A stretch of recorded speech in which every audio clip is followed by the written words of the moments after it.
নমস্কাৰ এই মুহূৰ্তত লৈ আছো আপোনালোকৰ বাবে এটা অত্যন্ত গুৰুত্বপূৰ্ণ খবৰ ৰাজ্যৰ শৈক্ষিক সমাজক লজ্জানত কৰা ভয়ংকৰ ঘটনা সংঘটিত হৈছে ৫ ছাত্ৰই মিলি হিন্দু ছাত্ৰক নিষিদ্ধ মাংস খুৱাবলৈ চেষ্টা কৰিছে আৰু এই ঘটনাই এতিয়া শৈক্ষিক সমাজ জুকাৰি গৈছে এই মুহূৰ্তত জনাইছে এই ঘটনা ভয়ংকৰ ঘটনা সংঘটিত হৈছে বুলি ক'ব লাগিব বিদ্যালয়ৰ শ্ৰেণীকোঠাত ৫ গৰাকী বিশেষ সম্প্ৰদায়ৰ ছাত্ৰই ভক্ষণ কৰিলে নিষিদ্ধ মাংস আৰু বিদ্যালয়লৈ ৫ ছাত্ৰই আনিছিল এই নিষিদ্ধ মাংস এই মুহূৰ্তত জনাইছো ৫ ছাত্ৰই মিলি হিন্দু ছাত্ৰক নিষিদ্ধ মাংস খুৱাবলৈ হেঁচা প্ৰয়োগ কৰিছে আৰু এই ভয়ংকৰ ঘটনা সংঘটিত হৈছে শ্ৰেণীকোঠাৰ ভিতৰত সংঘটিত হৈছে এই ভয়ংকৰ ঘটনা আমি জনাই আছো বিদ্যালয়ৰ শ্ৰেণীকোঠাত ৫ গৰাকী বিশেষ সম্প্ৰদায়ৰ ছাত্ৰই ভক্ষণ কৰিলে এইবাৰ নিষিদ্ধ মাংস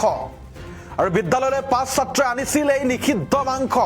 আৰু যাৰ ফলত তীব্ৰ চাঞ্চল্য সৃষ্টি হৈছে লগতে দুই হিন্দু ছাত্ৰক মাংস নিষিদ্ধ মাংস খুৱাবলৈ হেঁচা প্ৰয়োগ কৰাৰ পিছতে চাঞ্চল্যৰ সৃষ্টি হৈছে আৰু বিদ্যালয় কৰ্তৃপক্ষই সমগ্ৰ ঘটনা গাপ দিয়াৰ চেষ্টা কৰাৰ গুৰুতৰ অভিযোগ উত্থাপন হৈছে এই মুহূৰ্তত জনাইছো ভুক্তভোগী ছাত্ৰৰ অভিভাৱকৰ এজাহাৰ দাখিল আৰু এই নিকৃষ্ট ঘটনা সংঘটিত হৈছে গোৱালপাৰাৰ কৃষ্ণাইত আমি জনাইছো ৰাজ্যত পুনৰ শৈক্ষিক সমাজক লজ্জানত কৰা ঘটনা সংঘটিত হৈছে এইবাৰ ৫ ছাত্ৰই মিলি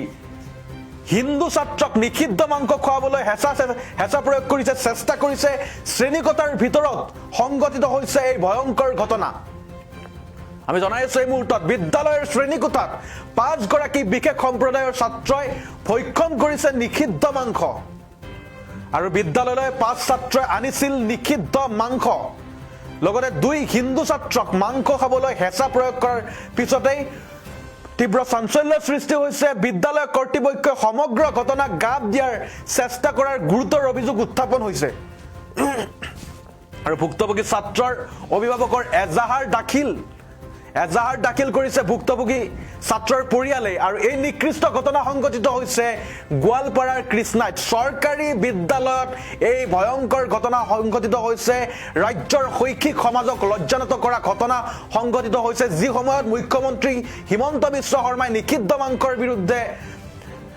কেইবাটাও স্থিতি গ্ৰহণ কৰিছে আৰু তাৰ পিছতেই এই ভয়ংকৰ ঘটনা সংঘটিত হৈছে গোৱালপাৰাৰ কৃষ্ণাইত শ্ৰেণীকোঠাৰ ভিতৰত চৰকাৰী বিদ্যালয়ৰ শ্ৰেণীকোঠাৰ ভিতৰত সংঘটিত হৈছে এই ঘটনা আৰু এই ঘটনাৰ পিছতে তীব্ৰ প্ৰতিক্ৰিয়া অব্যাহত আছে ৰাজ্যজুৰি বিদ্যালয়ৰ শ্ৰেণীকোঠাত ৫ গৰাকী বিশেষ সম্প্ৰদায়ৰ ছাত্ৰই ভক্ষণ কৰিলে নিষিদ্ধ মাংস আৰু ইয়াৰ পিছতে বিদ্যালয়লৈ ৫ ছাত্ৰই নিষিদ্ধ মাংস আনিছিল আৰু দুই হিন্দু ছাত্ৰক নিষিদ্ধ মাংস খাবলৈ হেঁচা প্ৰয়োগ কৰাৰ পিছতেই সমগ্ৰ গোৱালপাৰাত এতিয়া চাঞ্চল্য সৃষ্টি কৰিছে আৰু বিদ্যালয় কৰ্তৃপক্ষই এই সমগ্ৰ ঘটনা গাপ দিয়াৰ চেষ্টা কৰাৰ গুৰুতৰ অভিযোগ উত্থাপন কৰিছে ভুক্তভোগী ছাত্ৰৰ অভিভাৱকৰ পৰিয়ালে আৰু এজাহাৰ দাখিল কৰিছে ভুক্তভোগী ছাত্ৰৰ অভিভাৱকে